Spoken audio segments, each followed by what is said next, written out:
విజయ్, త్రిష, సంగీత ఈ triangle story కొనసాగుతూ పోతూ ఉంది. ఈరోజు తమిళనాడు ముఖ్యమంత్రి హోదాలో చెన్నైలో జరిగిన ఇండిపెండెన్స్ డే వేడుకల్లో విజయ్ జెండా ఆవిష్కరించి పోలీసు వందనాన్ని సేకరించాడు. ఈ కార్యక్రమానికి త్రిష హాజరయ్యారు. విజయ్ తండ్రి తల్లి పక్కనే త్రిష కూడా కూర్చున్నారు.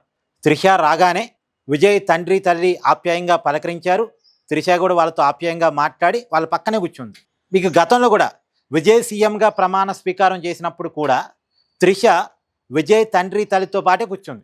అయితే ఈ మధ్యనే ఒక చర్చ నడుస్తుంది. సంగీత ఎవరైతే విజయ్ భార్య ఉన్నారో ఆవిడ విజయ్తో ఉన్న విడాకుల కేసును వెనక్కి తీసుకున్నారు. గతంలో విడాకుల కేసు నమోదు చేసిన ఆవిడే ఇప్పుడు విడాకుల కేసును వెనక్కి తీసుకున్నారు. అంటే భార్య భర్తలు మళ్ళీ కలిసిపోతున్నారు, విజయ్ సంగీత మళ్ళీ ఒకటవుతున్నారు, త్రిష పరిస్థితి ఏంది అని చర్చ నడుస్తుంది తమిళనాడు. ఇప్పుడు త్రిష మళ్ళీ విజయ్ కార్యక్రమానికి హాజరు కావటం ద్వారా ఎలాంటి సంకేతాలు పోతాయి, మళ్ళీ ఎలాంటి చర్చ స్టార్ట్ అయ్యింది? గతంలో కూడా విజయ్ త్రిష ఒకే డ్రెస్ కోడ్ తోటి అనేక కార్యక్రమాలకి అనేక ఫంక్షన్స్కి హాజరయ్యారు. అది కూడా ఎప్పుడు ఎన్నికల టైంలోనే. విజయ్ త్రిష బంధం మీద ఒక టైంలో చర్చ నడుస్తుంది రాజకీయంగా. కానీ ఆ చర్చ ఎలా ఉన్నా సరే వీళ్ళు మాత్రం ఒకే డ్రెస్ కోడ్తో కొన్ని కార్యక్రమాలకు హాజరయ్యారు. అప్పుడు సంగీత అప్పటికే విడాకుల కేసు నమోదు చేసింది.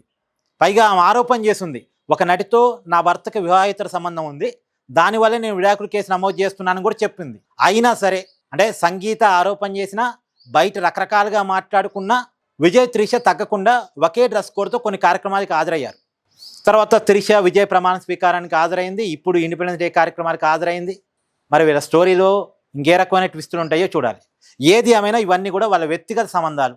విజయ్ సంగీతతో కలిసిపోతాడా, సంగీతతో కలిసిపోయి త్రిషతో ఉన్న ఫ్రెండ్షిప్ని కొనసాగిస్తాడా చూడాలి ఇవన్నీ కూడా.